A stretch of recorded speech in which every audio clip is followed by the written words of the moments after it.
Day 16 quarantine. Day 16 quarantine. Here we go. Stay quarantined. Stay alert to stay alive. You know, we all know that social media skews a little young, right? And there's been this late model poll going around on Facebook about some of the best drivers in the WISSOTA areas. And you millennials, you know, you can tell this thing skews young because, you know, you millennials, and I'm going to have to look down at some notes here, you know, excuse me, but, you know, we need to bring you up to speed. We need to bring you up to speed. So I'm definitely going to post this on Facebook, probably be on Periscope too, even YouTube, but you're just misinformed. And so we need to help you out. We'll help you out. We'll bring you up to speed here on some history of WISSOTA, just a little bit. Okay, so they've got these brackets right now. And two people that are not on the bracket, which is kind of crazy, are Lance Matthews and Rick Eggersdorf. Now, Lance Matthews has won just about every special in WISSOTA. You know, he's competed a lot in the WISSOTA Challenge Series. You know, he has Challenge Series wins. I don't know if he has a points championship, but, you know, Lance has been around a long time. Lance's biggest win is probably with the Prairie Dirt Classic he won back in the late 80s. So that's a big win. Now it's a $50,000 show. So that was an open show back then. And I know Lance one year, in the early 2000s, remember when the WDRL series was going and they had a $5,000 to win show the Friday night before Labor Day weekend, I believe, down at Deer Creek, and Lance won that one. So Lance has won some big races. You know, not everyone can make the list, but, you know, Lance, very borderline. The next guy is Rick Eggersdorf. You know, Rick's won just about every invitational, kind of in the middle heartland of WISSOTA, just about every single one, like probably at least 3 times. WISSOTA 100, Red Clay Classic in Ashland, Punky Manor in Menominee, the Silver 1000 up in Duluth, the Labor Day Shootout up in Hibbing. He's won all of those multiple times. He also has a Go for 50 win back in 91. He has multiple championships at Cedar Lake. So, you know, Rick Eggersdorf not being on the list is a little shocking. As a matter of fact, the 8th seed was Mitch Johnson, and I like Mitch. And, you know, Mitch was a great racer, too. Don't get me wrong. Mitch has Silver 1000 wins. Mitch has Labor Day Shootout wins. He didn't always come, you know, this far east because he hailed out of Fargo, North Dakota. Now, one thing about Mitch is you all remember, if you're my age or older, those classic Mitch Johnson shirts. Mitch might have had the best double ball shirts. For those of you kids and millennials, or maybe you're in college or something, but when and if you get to go back to school or when and if you go back to work, go online, jump online, see if you can find an old Mitch Johnson shirt. You want to be cool? Go back to school wearing a neon green Mitch Johnson shirt. The double balls with the hair. Everyone remembers those. Remember the teeth? So those of you that know what I'm talking about, if you've got an old shirt, dig them out for the kids. But, you know, so maybe Rick should have been there instead of Mitch, but like I said, Mitch was the 8th seed, which is surprising. So they had Mitch teamed up with Pat Dorr as the number 1 seed. Are you kidding me? No, I like Pat Dorr. Pat Dorr's fun to watch, hard not to like, right? He drives real hard. He's typically on top. He married a gal from Hibbing. I'm from Hibbing. Nothing personal against Pat Dorr. But come on. There's been like 3 or maybe you could even say 4 drivers that have made a living from the WISSOTA area racing. Number 1, who's done it the longest, probably done it the best, made the most money, Jimmy Mars, hands down. Second, Rick Auckland. Rick Auckland probably was out on the pro circuit about 10 years. Third would be Ricky, who we're seeing now. Ricky's got a bright future. He's a young guy. We saw last year he could probably make a living racing. He did it. He'll probably continue to do it. And then fourth would have been Tom Nesbitt. Tom Nesbitt didn't go out on the road and win a lot of races. Tom's angle was more so, hey, if he could make the show, he played his cards right. You know, if there were some crashes and bangs, he'd stay in the race. If the car gave him something, he'd stay in the race. If he didn't, he took the check and the starter's pay and drove down the road to the next race. So he was able to keep racing.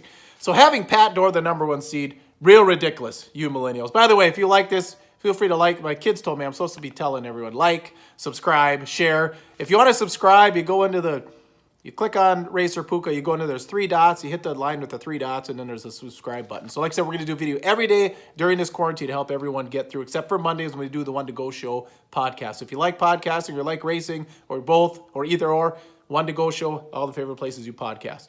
So, okay, so we went over Dorr, we went over Mitch. So the number 2 in the brackets, number 2 right now versus number 7. So it was Dorr number 1 versus Mitch number 8. There's voting going on right now on Facebook. Number 2, ranking Jimmy Mars versus number 7 Ricky Weiss. Pretty fair. I can see that. I'm going to skip 3 and 6 because I'm going to come back to that one. The 4 and 5, pretty competitive one. Tom Nesbitt, Thunder Bay, Ontario. Joel Kreiderman, Thunder Bay, Ontario. Probably have, as far as specials, probably have pretty close to the same. I mean, Tom, like I said, did a lot more extensive traveling. Tom raced a lot longer. I mean, we lost Joel Kreiderman probably about the same time we lost Mitch Johnson in that 08, 09, 10-ish. You know, and for a couple of guys, if there was a WISSOTA Late Model Hall of Fame, both of those guys would be in it. A real quiet exit for both of them, in my opinion, because all of a sudden they were just kind of gone. You know, all of a sudden it was like 2 years later, all of a sudden I looked around like, where's Kreiderman? Kreiderman's gone. You know, and I had heard some rumblings he was going to quit. I just didn't believe it because he had been at it, you know, for so long. Nesbitt probably has him by pretty far on the win total. I mean, Nesbitt has over 50 wins just at the God-Nicholas Speedway in Superior, a.k.a. Superior Speedway. He's got to have close to that up at the old Thunder Bay, the Riverview Raceway in Thunder Bay. So he's probably got the win total. So Nesbitt 4th, Kreiderman 5th. Nesbitt probably deserves the higher seed. We'll see how the voting goes. Right now, I think Kreiderman is in the lead on that. But let's go back to the number 3 Canta, number 6 Auckland. Again, completely ridiculous, Millennials. Completely ridiculous. John Canta is a very nice man. He's a very good racer. I cheer for John Canta, just like I was saying about Pat Dorr. Like them both. But, I mean, give me a break. I mean, it's not even close. Like I said, the top 3 late models that come out of WISSOTA would probably be in the order Mars, Auckland, Ricky. Those are the guys that are able to make a limit. I mean, here, let me fill you Millennials in on just a little bit of Rick Auckland did, because this is just kind of basically what I had in my mind. Now, you know, but Puka, you know, Canta never went out on the road. He kind of went out on the road to WDRL, and he did well. He did well, somewhere between okay, well, and good, right? I mean, I wouldn't say he did great. I think if you asked him, he probably said he did great. But he's able to stick around, okay? But when you're really, really good, you can go out on the road. And Rick Auckland got really, really good, and he went out on the road, okay? Rick Auckland is already in the National Dirt Late Model Hall of Fame. I think he was in the 05 class. As a matter of fact, I think he was inducted at the same time fellow WISSOTA racer Tom Nesbitt was, okay? He is a USA Nationals champion at Cedar Lake, not once in 1991, but twice, also in 1997. For those of you from the Iron Range, he has one Ironman invite win, if you remember the old Ironman invite. He won the Masters at Cedar Lake, $50,000 to win, big show. Some of you Millennials don't know the Masters was a big late model race at one time. As a matter of fact, it was an invite-only late model race at one time where you had to qualify through other races in order to fill the field. He won that in 2000 in front of my eyeballs. Very fast night in the red Malcut Engines machine. 1997, Show Me 100 winner.